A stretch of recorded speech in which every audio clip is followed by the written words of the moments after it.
The roar of a Roman street hits you first.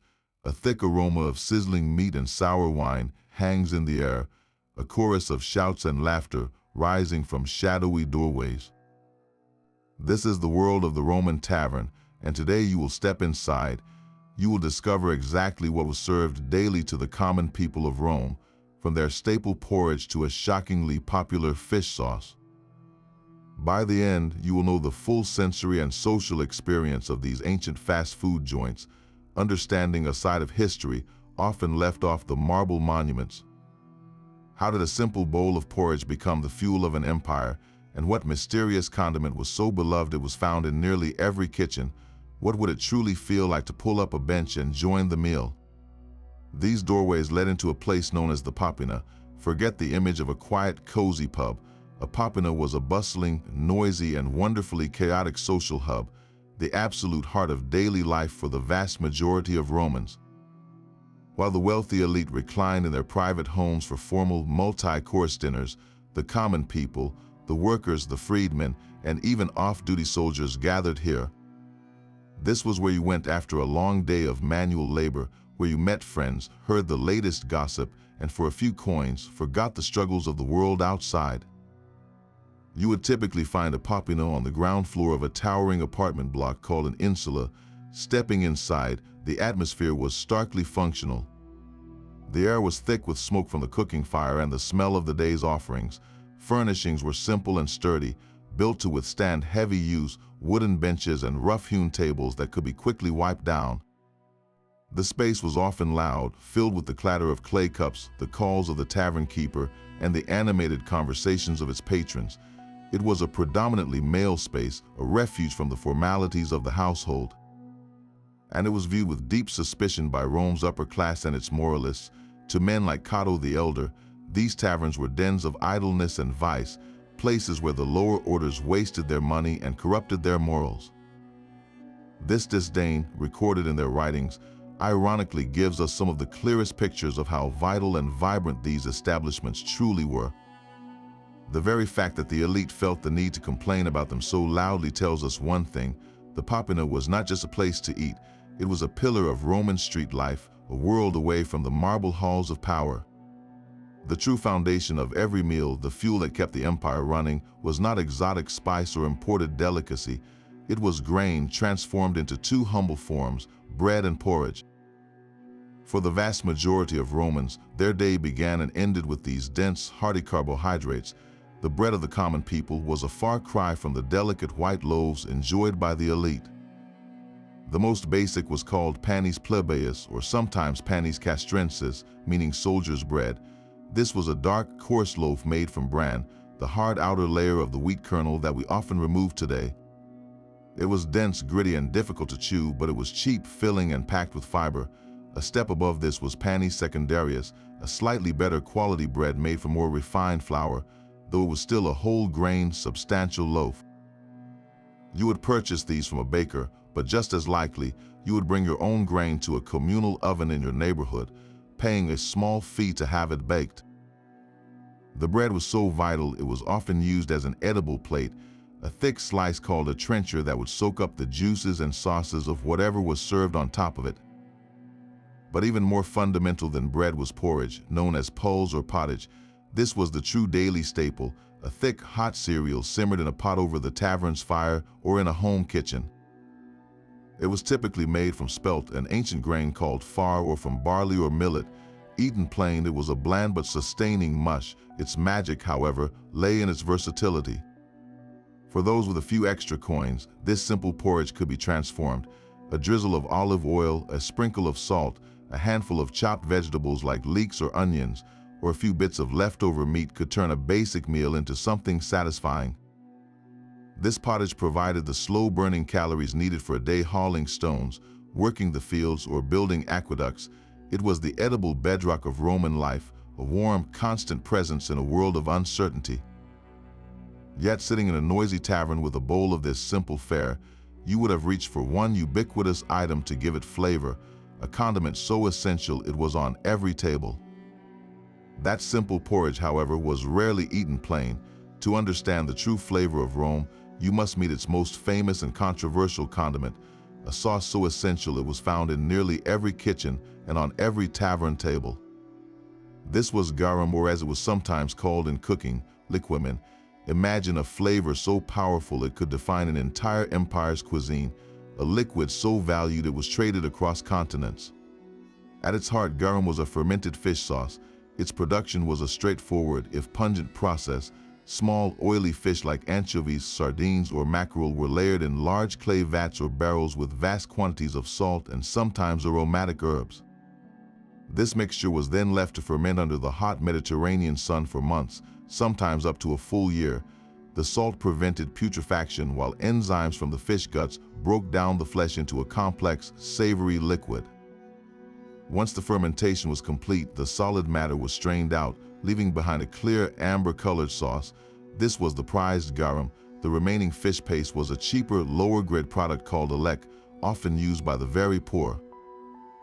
The quality and price of garum varied dramatically, creating a full spectrum of this ancient umami bomb. At the top was garum soserum, a luxury import from Spain so celebrated it was mentioned by philosophers and poets. It was clear, subtly flavored, and astronomically expensive, used by the elite as a delicate seasoning, but in the bustling popina, you would encounter a very different version. This was the cheap workhorse garum, stronger, saltier, and far more pungent. A single small flask of it would sit on the tavern counter, and for a coin, the keeper would add a splash to your bowl of puls or your plate of stew. It was the universal flavor enhancer, the Roman equivalent of ketchup or soy sauce. It transformed bland grains and vegetables into something deeply savory and complex. Cooks used it as we use salt as a base for marinades and sauces, and even in sweet and sour dishes paired with honey and vinegar. Its uses extended beyond the kitchen. Physicians prescribed it for everything from dog bites to digestive troubles, believing in its restorative power. So the next time you think of Roman food, do not picture bland, unseasoned mush. Picture a steaming bowl of porridge, suddenly alive with the intense, salty, deeply savory punch of fermented fish, a taste that connected a legionnaire on the frontier to a dockworker in Ostia, all through a single ubiquitous bottle of sauce. But that salty, savory porridge demanded something to wash it down. The drink of choice in any Roman tavern was wine, but not as we know it today. The wine served to the common people was a local, often rough vintage, stored in large clay amphorae behind the counter. It was almost never drunk neat, as the Romans considered that a barbaric, uncivilized habit. Instead, it was almost always mixed with water, a practice that served both to dilute its potency and to make questionable wine safer to drink by killing some bacteria. The tavern keeper, known as the capo, would use a ladle to draw the wine from the amphora, mixing it with water from a separate jug right at the moment of serving. The ratio varied, but a common mix was 1 part wine to 2 or 3 parts water. This created a lighter, more hydrating beverage for a long day of work. Yet this basic watered wine was just the starting point, because the quality of cheap tavern wine could be notoriously inconsistent, prone to turning sour or developing off flavors. A whole world of additives existed to mask or improve it. For a sweeter, more festive drink, you might order mulsum, which was wine mixed with honey. For something more complex, there was conditum, a spiced wine that could include pepper, saffron, dates, or even a dash of seawater for a briny kick. These spices did more than add flavor. They helped cover the taste of wine that was beginning to spoil. Some unscrupulous vendors took this even further. To resurrect a truly foul batch or to artificially sweeten a sharp, acidic wine, they might resort to a dangerous additive called lead acetate, known as sugar of lead. This compound provided a deceptively pleasant sweetness, masking the wine's flaws while slowly poisoning the drinker with lead over time. So when you sat at that wooden bench, you raised a clay cup filled not with a fine vintage, but with a pragmatic, modified concoction, a testament to the Roman ability to make the most of what they had, for better or for worse. The wine in your cup came from a very specific type of establishment, one whose physical design is a marvel of ancient efficiency. This was the thermopolium, a name that literally means a place where hot things are sold. Picture a long, L-shaped stone counter built right into the front of a building, facing the busy street. Embedded directly into the top of that counter were large, round terracotta jars called dolia. These were not for decoration, they were the heart of the operation. Each jar was a permanent insulated storage vessel sunk into the counter and filled with the day's offerings, keeping hot foods warm and cold drinks cool. A customer would walk up, see what was available in the open jars, and place their order directly with the capo working behind the counter. It was the Roman equivalent of a modern fast food takeout window, designed for speed and convenience. The volcanic ash that buried Pompeii and Herculaneum preserved these counters in stunning detail, giving us a snapshot frozen in time. One of the most famous, the thermopolium of Regiovi in Pompeii, unearthed just a few years ago, reveals the full experience. Its counter is faced with vibrant polychrome marble, and the wall behind it is adorned with beautiful, still bright frescoes. One depicts a Nereid riding a seahorse, while another shows a scene of food preparation, a sort of illustrated menu. But the most direct advertisement is found on the front of the counter itself. Painted, there are two figures, likely the very ducks or chickens that were cooked and sold from the jars, a clear signal to a largely illiterate population of what was for sale. Archaeologists even found traces of the last meals in the dolia, including duck bone fragments, as well as a decorated bronze drinking bowl, a wine flask, and ceramic jars for cooking. The service model was brilliantly simple. You could eat standing right there at the counter, engaging in quick, lively conversation with the keeper and other patrons. Or if you were in a hurry or heading back to work, you could have your food and drink served in a portable clay vessel to take away. This system meant a laborer could get a hot, filling meal and a cup of watered wine in minutes without ever needing to sit down.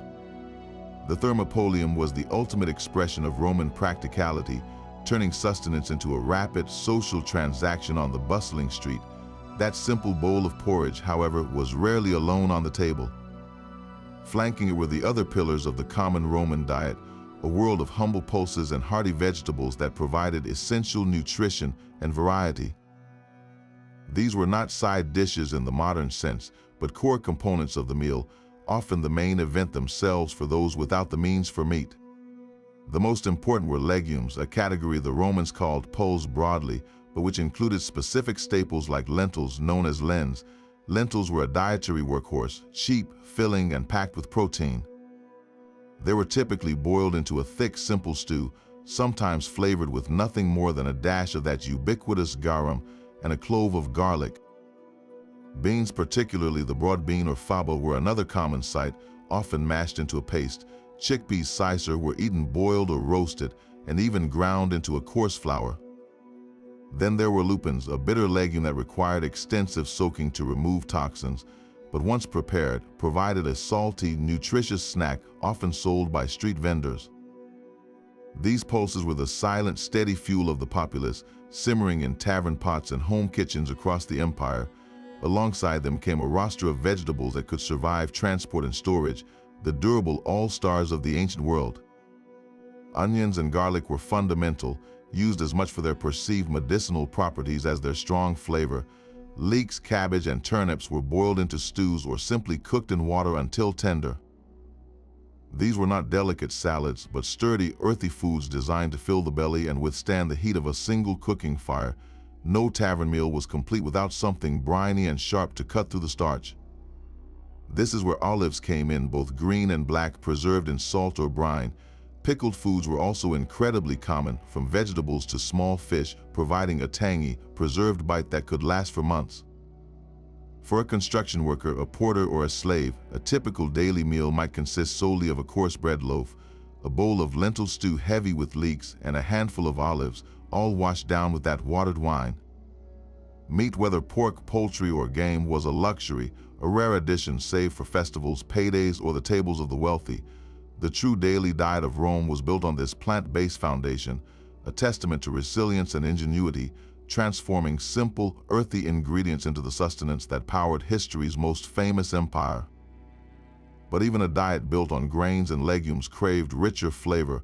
For the common Roman, the most accessible source of that richness came not from expensive cuts of meat, but from two versatile staples, cheese and eggs. These were the affordable animal proteins, the ingredients that could elevate a simple meal from mere sustenance to something genuinely satisfying. Cheese was a daily presence, far more common than fresh meat. Most was produced locally from goats or sheep's milk, as cattle were primarily work animals. You would find a variety of textures and flavors to suit any purse.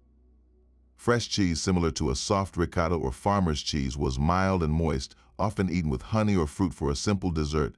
For longer preservation and deeper flavor, cheeses were salted, smoked over wood fires, or pressed into hard, aged rounds that could be grated over food like a primitive parmesan. In a tavern, a chunk of this hard cheese might be served with bread as a quick, portable snack for a worker on the move, its salty, tangy bite providing a burst of energy. Then there were eggs, a true culinary cornerstone. Chickens were the most common source, but eggs from ducks and geese were also prized.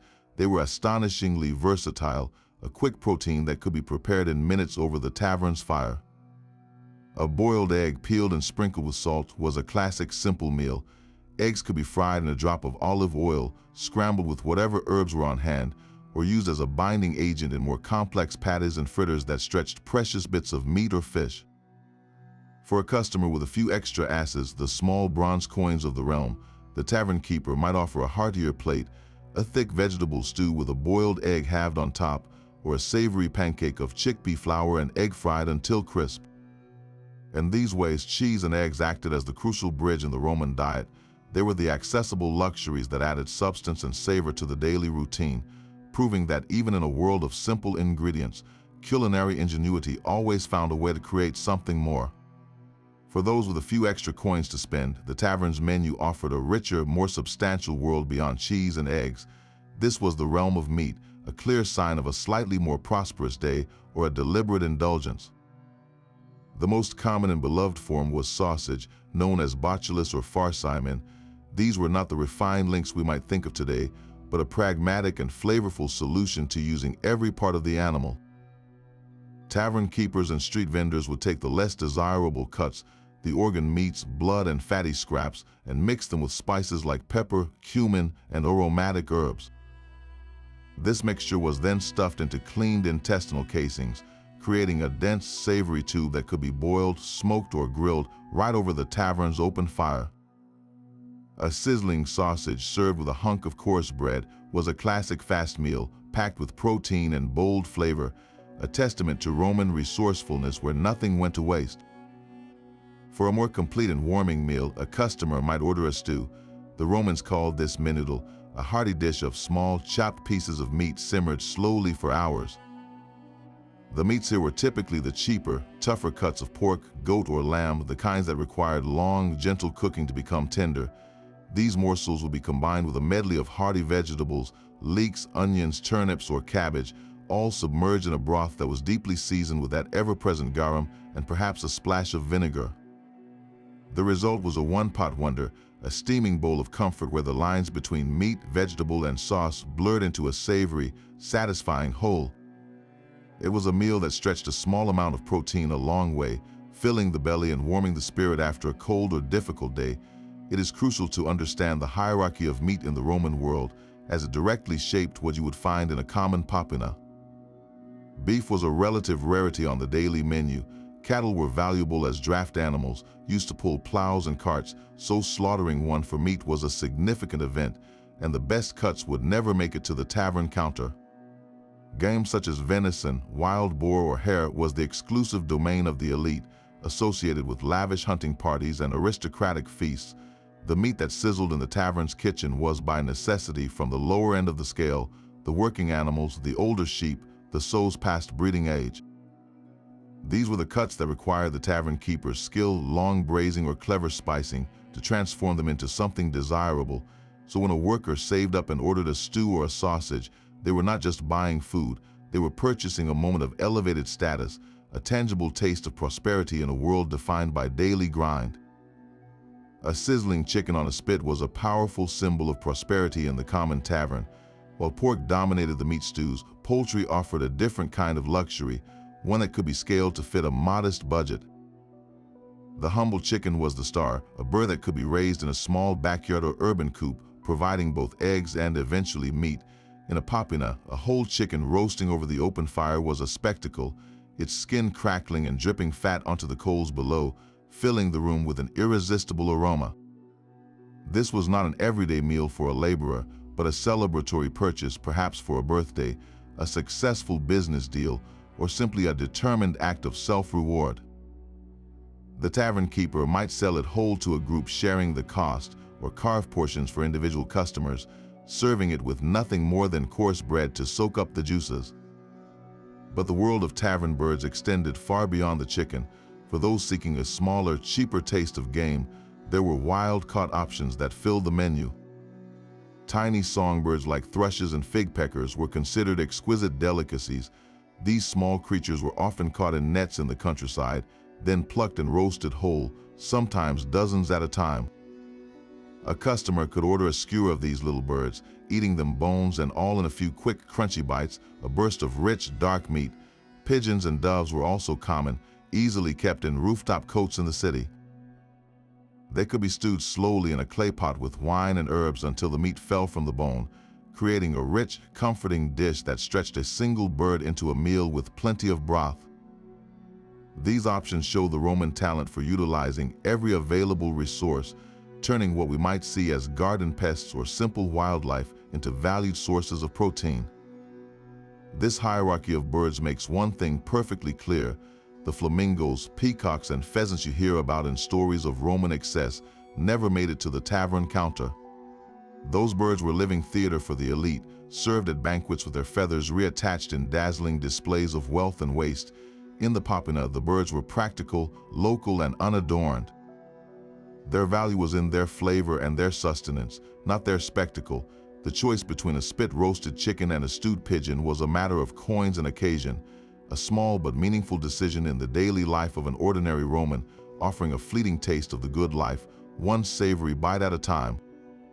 The crackle of a roasting chicken gives way to the scent of salt air. For a Roman living in a port city, the tavern menu held a very different kind of promise. In bustling harbors like Ostia or the seaside streets of Pompeii, fresh fish was not a luxury, it was a daily possibility. Small, oily fish like sardines, anchovies, and mackerel were abundant and cheap, hauled from the Mediterranean in vast nets. These were the fast food of the coast, quickly grilled over charcoal or fried in olive oil until their skins crisped, then served with nothing more than a squeeze of lemon or a splash of vinegar. You could buy them from a waterfront vendor and eat them with your fingers, a quick, savory, and nutritious meal consumed with the sound of waves in the background. The experience was immediate and local, a direct gift from the sea, but for the millions living in Rome itself, a sprawling metropolis miles inland from the coast, the story was completely different. Here, fresh fish was a genuine luxury, a status symbol. To transport a live sea bass or a delicate red mullet from the coast to the cities, markets required a complex, expensive relay of runners and ice-chilled carts. By the time it arrived, only the wealthiest citizens could afford it. For the common people of the capital, the taste of the sea came preserved. Salted fish, dried fish, and of course, that universal sauce, garum, were the staples.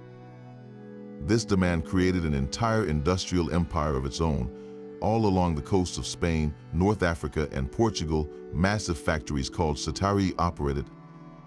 These were not small workshops, but vast industrial complexes with rows of concrete tanks cut into the ground. Here, workers would layer thousands of small fish with mountains of salt, creating the fermented mash that would slowly transform into the clear amber garum and the fish paste alec. These products were then sealed in distinctive clay amphorae and shipped to every corner of the Roman world. So the splash of garum a legionnaire in Britain added to his porridge, or the chunk of salted tuna a shopkeeper in Rome bought from his local thermopolium, were direct links to this sprawling, smelly, and utterly essential industry. The Roman diet was thus a map of geography and economics, where your address determined whether you tasted the fresh catch of the day or the preserved essence of an ocean you might never see. The taste of the sea, whether fresh or preserved, was balanced by the simple sweetness of the land. After a savory bowl of stew or a plate of grilled fish, the Roman palate often turned to nature's dessert, a handful of fresh or dried fruit. This was not an elaborate course, but a refreshing, affordable way to end a meal. Figs were a particular favorite, available fresh in their brief summer season, but more commonly consumed dried, pressed into cakes that could last all year. Their intense, honeyed sweetness made them a treat for everyone, from an emperor to a dockworker. Dates imported from the eastern provinces were another luxurious sweet, prized for their rich, caramel-like flavor. More local fruits rounded out the selection: bunches of grapes, tart pomegranate seeds, crisp apples, and juicy pears. In a tavern, a customer might finish their watered wine with a few of these fruits, a natural cleansing end to the salty, savory flavors of the main meal. Just as often, these fruits were not an ending, but a portable beginning or a midday boost. Street vendors sold them as quick snacks, a healthy alternative to heavier fare. You could buy a skewer of fresh figs or a small cone of grapes made from a rolled piece of papyrus to eat while walking through the forum. This practice turned fruit into the ancient equivalent of an energy bar, a burst of natural sugar to fuel the next few hours of labor. Alongside fruit, nuts provided a different kind of sustenance, a crunchy filling source of fat and protein. Walnuts, hazelnuts, and chestnuts were widely available, often sold roasted from street carts, their warm, earthy aroma filling the air. They were the classic Roman bar snack, a bowl of them sitting on the tavern counter for patrons to munch on while they drank and talked, but their use went far beyond simple snacking. In the kitchen, nuts were a crucial tool for texture and thickening. Pine nuts, small and rich, were ground into sauces or sprinkled over cooked vegetables and stews. Crushed walnuts might be used to thicken a sauce for boiled meat, adding body and a subtle, toasty depth. This dual role as both a casual snack and a serious culinary ingredient shows how seamlessly these simple foods were woven into the fabric of daily life. A fruit seller's call and the crack of a walnut shell were the sounds of Roman sustenance in its most straightforward, satisfying form. Yet that single flask of garum was just the beginning of a whole world of flavor.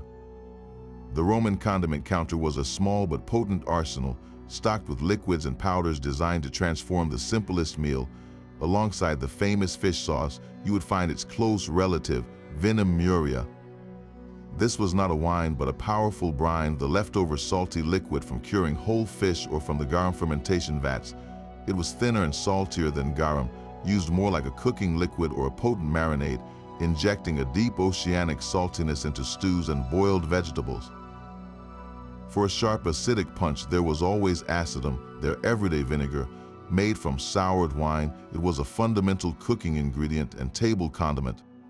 A splash could brighten a heavy stew, act as a base for quick pickles, or even be mixed with water and honey to make a refreshing drink called pasca, beloved by soldiers and the poor. But the Romans loved complexity, which led to creations like oxyporum. This was a prepared spice mix, a powder sold by street vendors and tavern keepers. It typically combined ground pepper, cumin, and other aromatic seeds with a base of starch, and it was designed to be dissolved in vinegar. The result was an instant, pungent sauce you could drizzle over food, adding layers of sour, spicy, and herbal notes all at once. On the sweeter side, there was carinum or defrutum. These were syrups made by slowly boiling down grape must, the fresh juice from crushed grapes, until it reduced by half or more. The result was a thick, sweet, and slightly tangy syrup, used to balance salty and sour flavors in sauces, to glaze roasted meats, or even to preserve fruits. It was the Roman answer to molasses or balsamic glaze, a way to add a rich, caramelized sweetness. And then there were the herbs, the fresh and dried greenery that provided the final, personal touch. Lovage, with its strong, celery-like flavor, was a favorite for stews. Rue, a bitter, aromatic herb, was used sparingly, but was believed to have medicinal properties. Coriander seeds and leaves were ubiquitous, adding a citrusy, floral note to everything from sausages to bread. Cumin was perhaps the most beloved spice of all, its warm, earthy scent filling Roman kitchens, used generously in meat dishes, cheeses, and even some wines. A patron at a thermopolium might season their own bowl with a pinch of dried cumin or a few fresh coriander leaves from a small dish on the counter, customizing their meal to their own taste. This array of options reveals a crucial truth: Roman common food was never meant to be bland. It was a cuisine of bold, layered flavors, where a bowl of lentils could become a complex experience with a dash of fish brine, a sprinkle of vinegar, and a handful of fragrant herbs, each bite a small testament to the empire's vast and interconnected pantry. The morning in Rome began not with a leisurely feast, but with a practical necessity. For the worker, the artisan, or the shopkeeper, the first meal of the day was the intaculum, a breakfast designed for speed and efficiency. There was no time to light a fire at home or prepare a complicated dish. Instead, the city's early risers would grab their morning sustenance on the go, often from the very same thermopolium that served them in the evening, or from a street vendor setting up at dawn. The core of this quick meal was almost always bread. A person might bring yesterday's leftover loaf from home or purchase a fresh one from a baker just opening his shutters.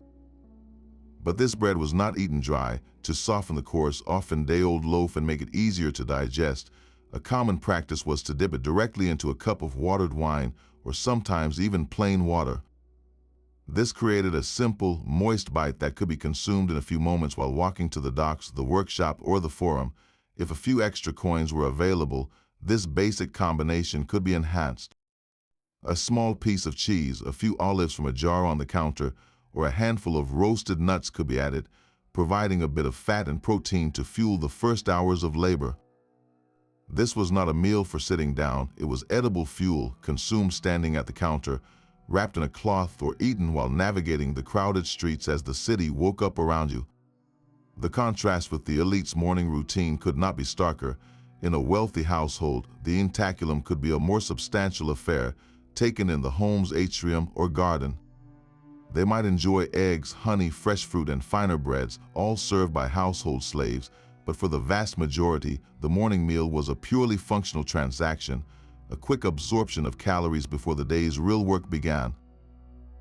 The simplicity of bread dipped in wine speaks volumes about the rhythm of Roman life, where every moment of daylight was valuable and even eating was optimized for productivity. This efficient start paved the way for the main event of the day, a meal where the pace finally slowed and the true social heart of Rome began to beat.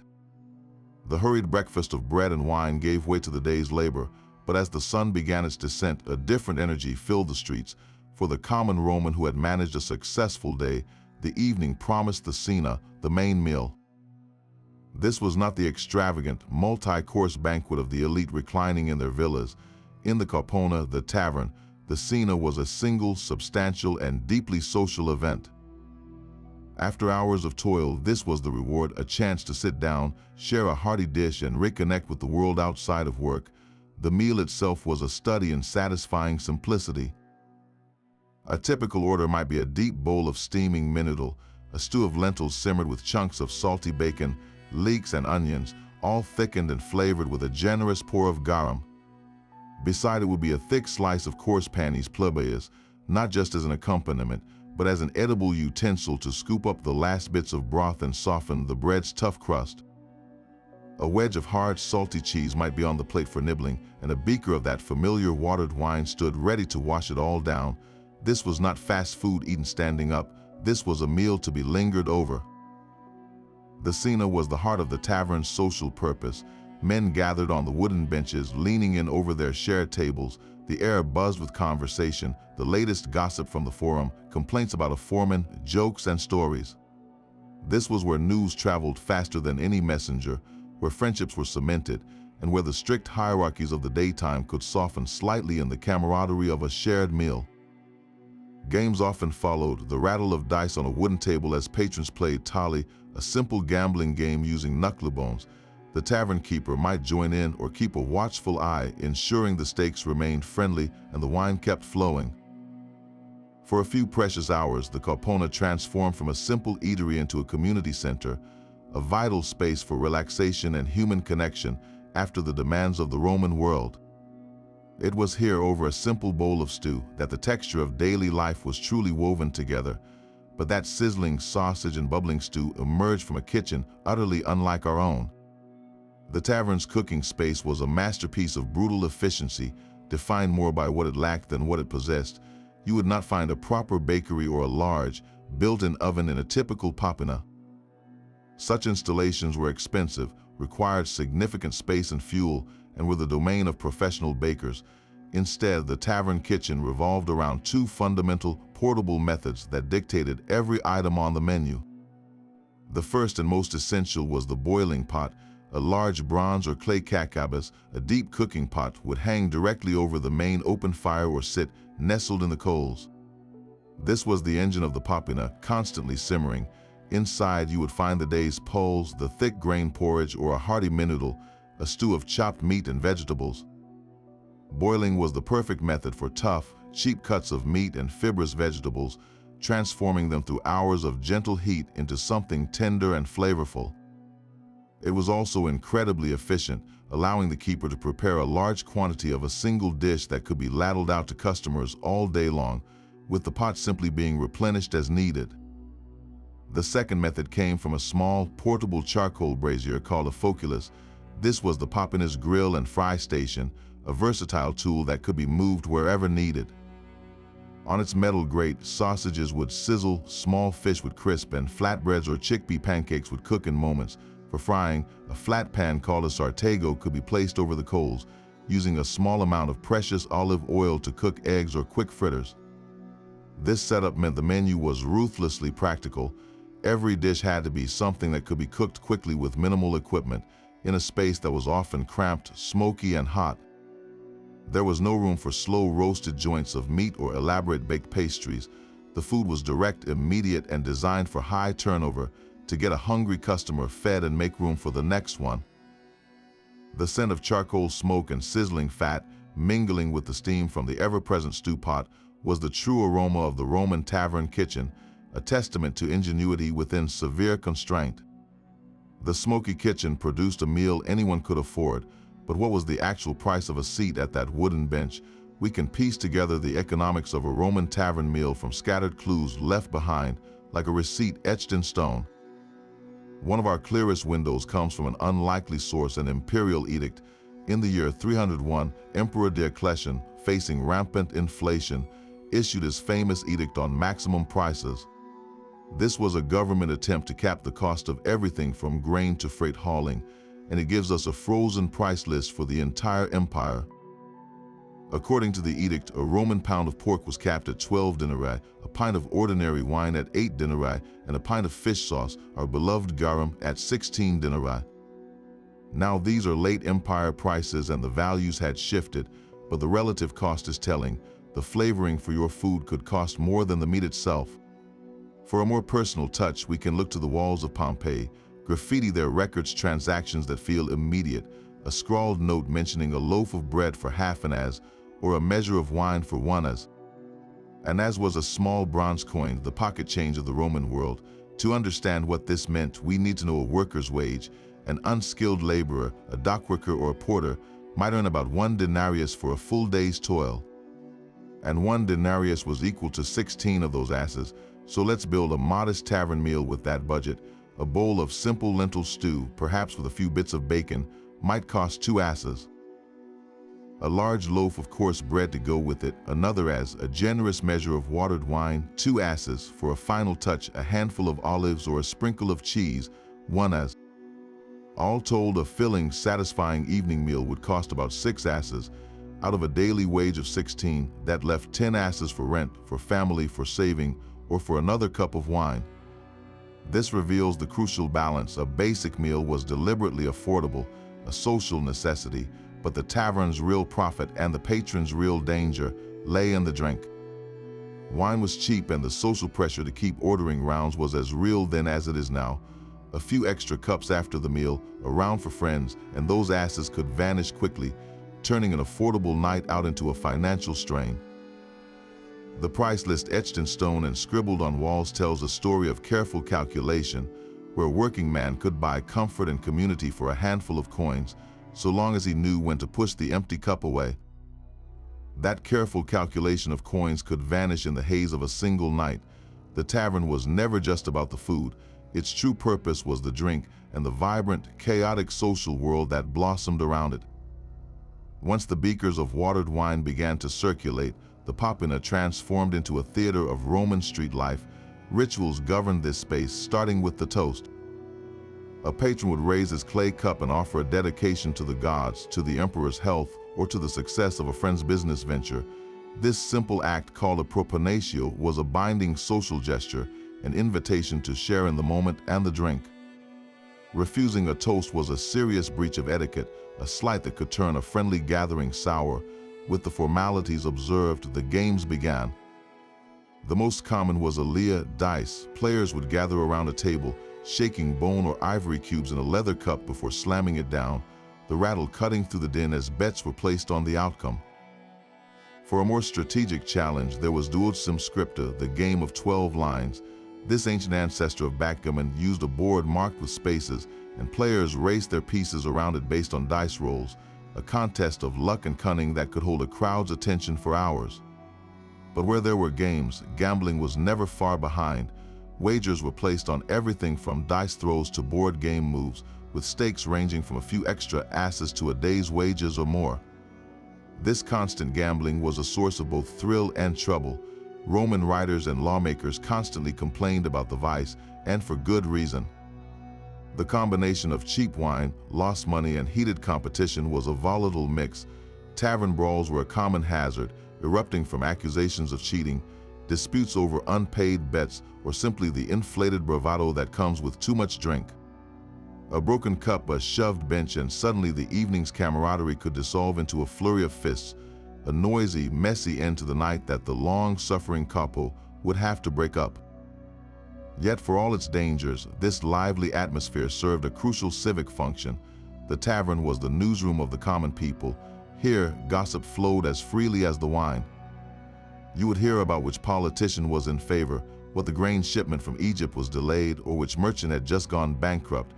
Deals were struck in shadowy corners. A porter might secure work for the next week, or a craftsman might find a new client. It was a noisy, democratic, and utterly vital public sphere, a place where the plebs could debate, complain, and connect, far from the formal spaces of the forum. This social power is perfectly captured in a single word, a famous graffito found on the wall of a Pompeii tavern. Painted in bold red letters next to a painted phoenix, it read simply, "B.I.B.E." Drink it is not a suggestion, it is a command, an invitation, and a summary of the entire experience. In that one word you hear the tavern keeper's call, the peer pressure of friends, and the promise of the night ahead, where a simple beaker of wine was the key to community, conversation, and a temporary escape from the grind of empire. The command to drink echoed for a very specific crowd. The core patrons of a Roman tavern were the city's lifeblood, its muscle and sweat. You would find builders coated in a fine dust of mortar and marble chips, taking a break from raising the next great temple or insula. Burly porters, their shoulders permanently stooped from carrying amphorae and sacks of grain, sought relief from their loads. Sailors fresh from the docks of Ostia, with the scent of salt and tar still on their clothes, swapped stories of rough seas and distant ports. Shopkeepers, having finally shuttered their market stalls, came to unwind and tally the day's earnings among friends. This was a world of working-class men, united by physical labor and the need for affordable, hearty sustenance after a long day. Their presence gave the popina its essential character, a place of straightforward needs and loud, unpretentious camaraderie. Mingling with these laborers were other figures essential to the Roman social fabric. Off-duty soldiers, easily spotted by their military bearing and short haircuts, were a common sight, especially in cities with garrisons. They brought tales from the frontiers and a hunger for civilian comforts. Freedmen, former slaves who had earned or bought their liberty, often used the tavern as a networking hub, conducting small business deals or simply enjoying a hard-won measure of social freedom. Even the lower tiers of the bureaucracy appeared, the humble clerks and scribes who managed the empire's endless paperwork, seeking escape from their scrolls and wax tablets. The tavern also served those who could not stay. It was common for slaves to be sent by their wealthy masters on an errand called a furculum, literally to fetch a hot meal. A household slave would arrive with a covered clay pot, have it filled from the tavern's simmering stew pot, and hurry back to deliver a warm, prepared dish to the master's table, a vivid example of how the popina serviced all levels of society, directly and indirectly. And while the space was dominated by men, women were not entirely absent, but their roles were sharply defined and often viewed with suspicion. The females present were almost exclusively barmaids and servers employed by the capo. These women, often slaves or from the poorest classes, worked in a morally ambiguous space. They poured wine, cleared tables, and bantered with customers, but they also frequently had a reputation for being available for more than just service. Roman satirists and moralists loved to depict them as temptresses, contributing to the tavern's seedy image. What you would almost never see was a respectable Roman matron dining in a popina. For a woman of citizen status, entering such an establishment alone would have been scandalous, a direct threat to her social standing and her family's honor. So the crowd was a tapestry of Roman life, but one woven with strict social threads, where you were dictated not just what you ate, but whether you could even be seen there at all. This very mix of people, however, created a constant, low hum of potential conflict, where the rigid order of the outside world met the fluid chaos of the tavern. This vibrant democratic space had a permanent shadow. For all its community spirit, the Roman tavern was also a notorious hub for the city's darker rhythms, a place where the line between lively gathering and criminal den was dangerously thin. Roman moralists and writers spared no ink in condemning these establishments. The philosopher Seneca, living above a bathhouse, famously complained about the unbearable noise rising from the street below, the clamor of drunkards, the shouts of sausage sellers, and the brawling of patrons. To men like him, the popina was a symbol of moral decay, a chaotic underworld that thrived on vice. This seedy reputation was not entirely unfounded. The cramped, alcohol-fueled environment was a perfect recipe for violence. Brawls erupted with shocking regularity, sparked by gambling debts, perceived insults, or simply the volatile mix of strong wine and short tempers. These were not playful scuffles, given that many patrons carried the everyday tools of their trade, a builder's hammer or a sailor's knife. These fights could turn deadly in an instant. A drunken argument over a dice game could end with a body sprawled on the sawdust-covered floor, a common occurrence that made taverns a frequent concern for the low-level officials tasked with keeping order. Beyond the violence, these spaces were nodes in a petty criminal network. The tavern keeper, the capo, was often a freedman, a former slave who understood the struggles of the underclass. While many ran honest businesses, others used their establishments as fronts for illicit side ventures. A backroom might host unlicensed prostitution, with barmaids offering more than just wine. The tavern also served as a clearinghouse for gossip, not just about politics but about opportunities. Stolen goods, from a pilfered cloak to a snatched purse, could be quietly fenced through the capo's connections. Fugitive slaves might find temporary shelter in the storeroom for a price. This made the popina a place of uneasy alliances, where a man seeking a hot meal might also, with a careful word and a knowing glance, arrange a transaction that existed in the gray margins of Roman law. It was this dual nature that so infuriated the elite. The same place that provided essential food and community for the working man also nurtured the very chaos they feared, proving that in ancient Rome, light and shadow shared the same bench. The world inside a Roman tavern was never a monolith, for the empire itself was a vast patchwork of cultures and landscapes. While the basic model of the popina traveled with the legions and the merchants, its daily menu transformed dramatically once it left the Italian peninsula, adapting to the ingredients, traditions, and tastes of each new province. What simmered in the pot in Londinium bore little resemblance to what sizzled on the grill in Alexandria. In the damp, cool climate of Roman Britain, the Mediterranean staples struggled to take root. Wheat was harder to grow, so the coarse bread and porridge in a local tavern would more likely be made from barley or oats, grains that thrived in the north. The taste of the meal would be earthier, heartier. While pork and chicken were still present, the menu might also feature meats that were local luxuries in Rome, but more accessible here, like venison from the dense forest or even wild boar. The prized garum would still be imported, a costly taste of the distant sea, but a British tavern might also offer locally produced fermented sauces made from shellfish or river fish, creating a uniquely northern umami. The drink of choice told an even clearer story. While wine amphories certainly made the long journey north, they were expensive. For the common soldier or settler in Britain, the daily drink was far more likely to be cerveza, Celtic-style beer. Made from barley and often flavored with native herbs like heather or meadowsweet, this was a thick, nutritious, and locally brewed alternative that fit the climate perfectly. The Roman tavern in Britain was thus a hybrid, a Roman social institution serving a distinctly British palate.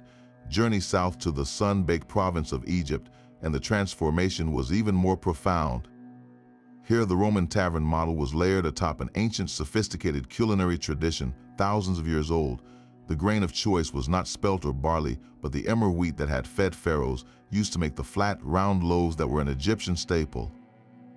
Taverns would be fragrant with local spices like coriander, cumin, and dill, used more liberally than in Rome. Dates and figs were not mere snacks but central sweeteners, pressed into pastes and used in cooking. While pork, avoided by the native Egyptian population, might still be available for Roman citizens and soldiers, the adventurous tavern menu could feature truly exotic proteins.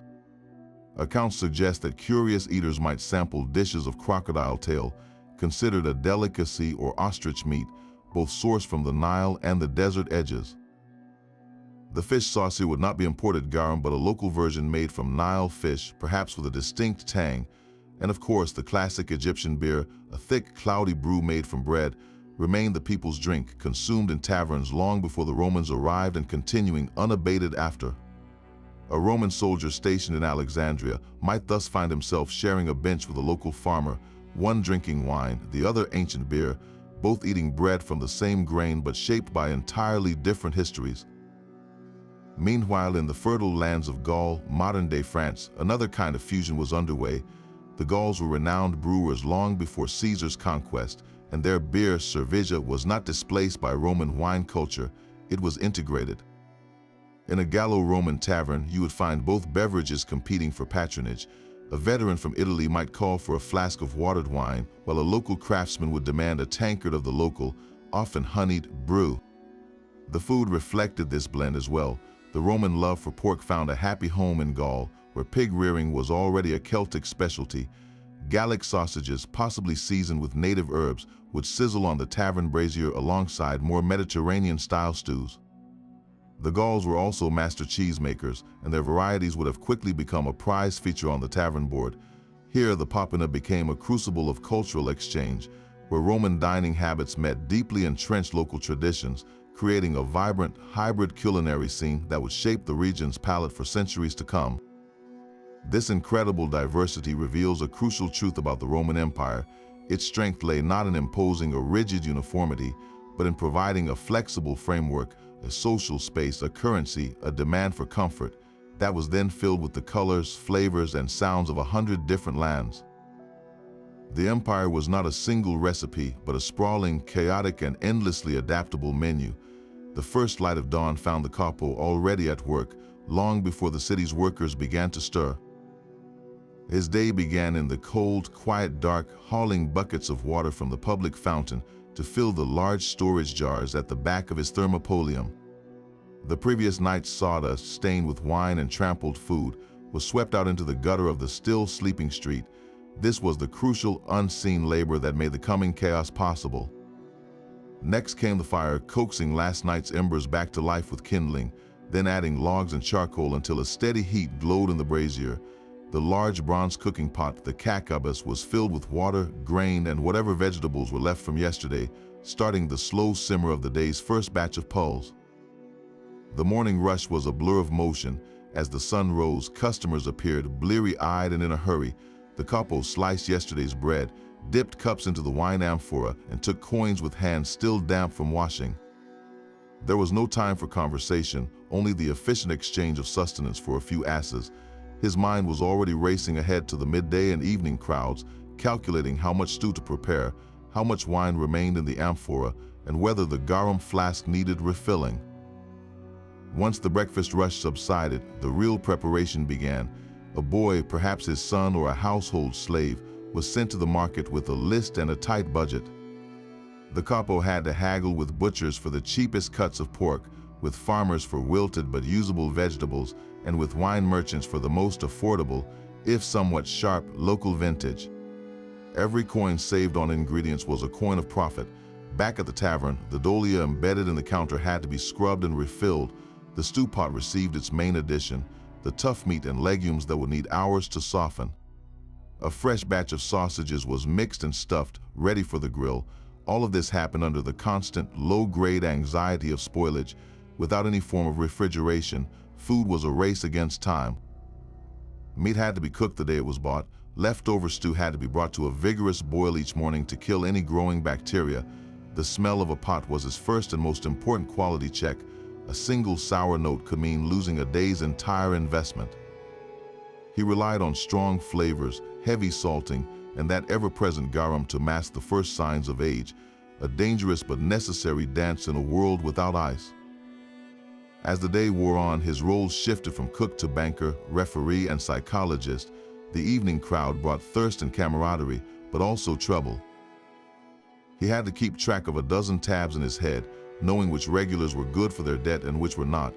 He poured wine with a careful eye, cutting off a patron who became too loud or aggressive before a fight could start. He mediated disputes over dice games, his authority resting on little more than his size and the respect of his regulars. A broken cup was a direct loss. A brawl could wreck the benches and scare away business for a week. Through it all, he maintained a weary cheer, bantering with customers, telling jokes, and fostering the atmosphere that kept them coming back. Finally, long after sunset, the last drunk was ushered out. The fire was banked, the counters wiped down, the coins counted and locked away. His feet ached, his tunic smelled of smoke and spilled wine, and his ears still rang from the noise. Yet if the day had been good, the leather purse felt satisfyingly heavy. For a freedman or a shrewd immigrant, the popina was a brutal but viable ladder to a modest independence. The profit margins were thin, the hours endless, and the risks were constant, from food poisoning to robbery.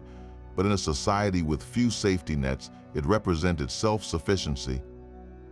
The capo did not serve the elite, he served the people who built their world, and in doing so, he carved out a small, vital piece of that world for himself.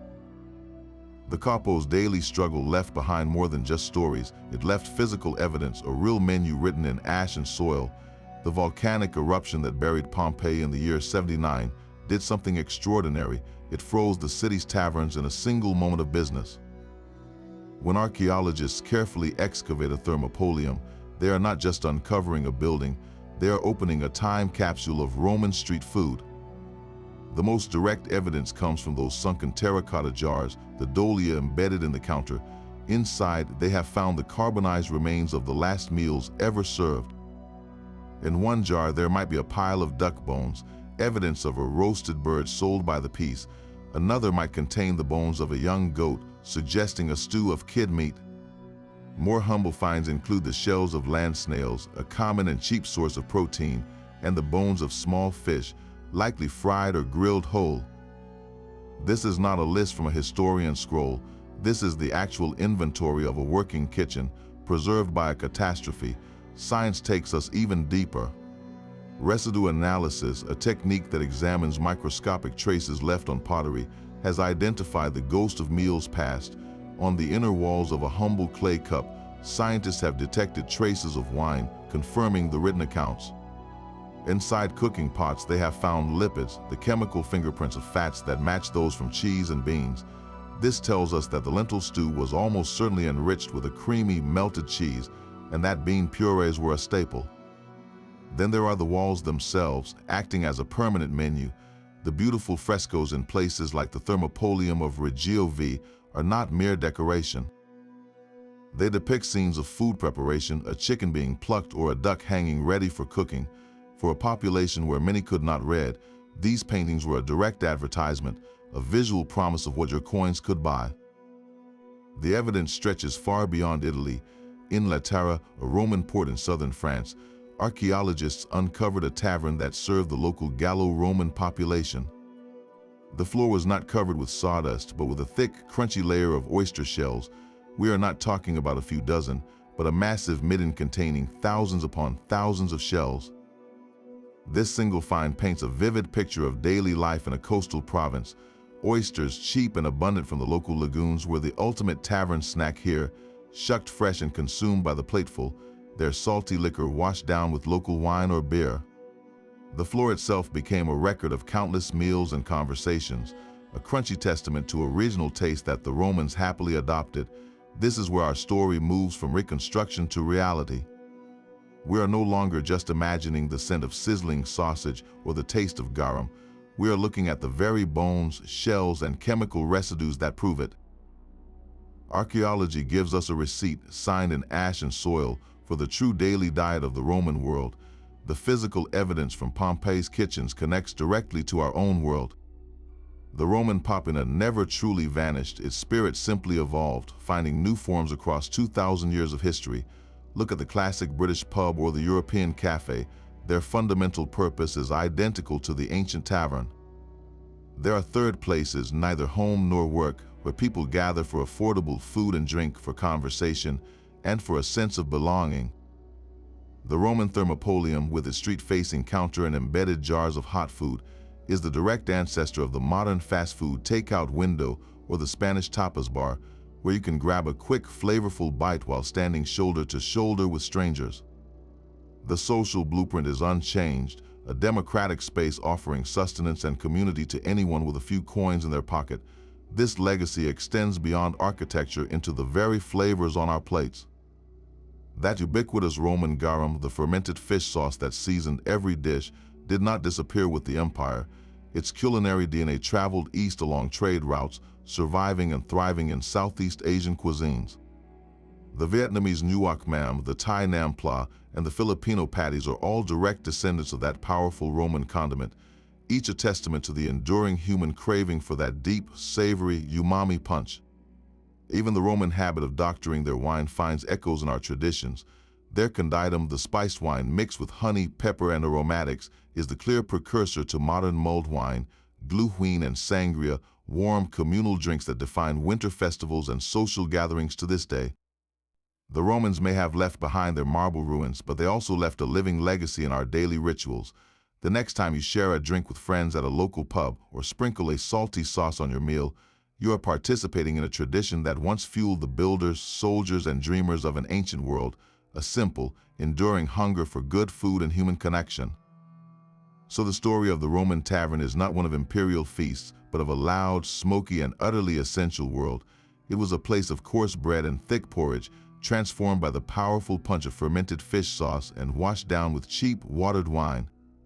It was where a sizzling sausage or a bowl of stew made from the toughest cuts represented a small victory, a taste of prosperity earned by a day's hard labor. The popina was the true restaurant of the Roman people, a vital thread in the social fabric where news traveled, friendships were forged, and the rigid order of the outside world could briefly soften. It fed the empire's muscle and sweat, providing not just calories, but community, connection, and a moment of respite. The next time you sit down for a casual meal with friends, think of those wooden benches and clay cups and the vibrant, enduring human need they served. We would love to hear from you. What ancient Roman dish from this menu would you be brave enough to try? Is it the garum, the spiced wine, or perhaps a skewer of those tiny roasted songbirds? Let us know in the comments below, and if you enjoyed this journey into daily Roman life, please like this video and subscribe for more mysteries from the ancient world.